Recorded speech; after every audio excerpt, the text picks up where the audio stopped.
My life had really hit as low as it could hit. I was homeless, I had no job, I had no car, no one in my family was speaking to me. I started using methamphetamine and it's like my whole life turned completely upside down.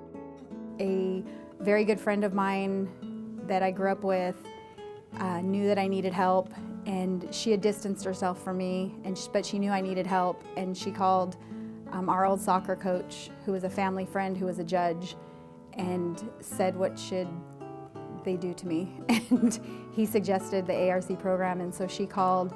She took me on May 24th, 2005, and I couldn't get in because I drank that morning. And so I had to go home for 2 days.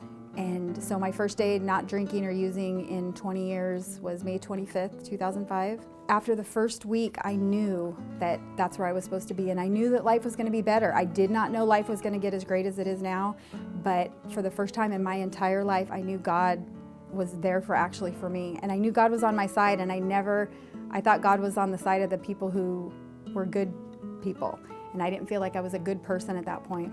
And the first time I was allowed to see my kids was, I didn't get to see them the whole 6 months I was in the program, but I got to see them on Christmas of 2005, and the day after Christmas, I got to spend some time with them. I knew that my kids were mad at me, but I knew that if I stayed faithful and if I did what I was supposed to do, that I believed in the promises that God had for me, that things would be restored, and things began to become restored for me.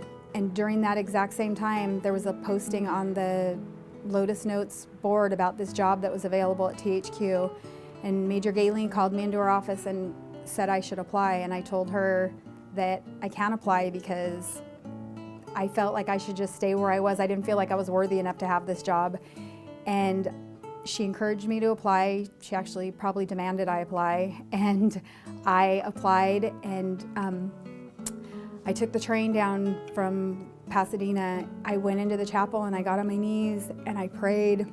I actually cried, and I just asked him to give me strength for what I was about to do.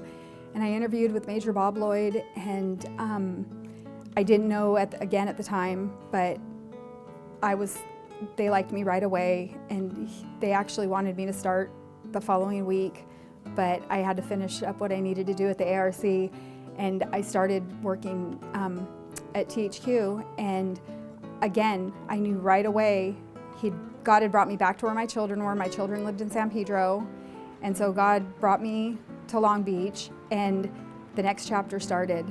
For some reason, the second I started trusting in God, I never drank and I never picked up again. And for me, that was amazing. For the people who knew me, that was amazing. And I'm able to be a present parent today. I'm able to be a present daughter, a present sister, and a friend. And I still attend AA meetings 3 or 4 times a week, and I enjoy it. And I referred people to the Salvation Army, and I know that there's something there. I know that there's good things for people who want what I got, and I'm happy to be part of that.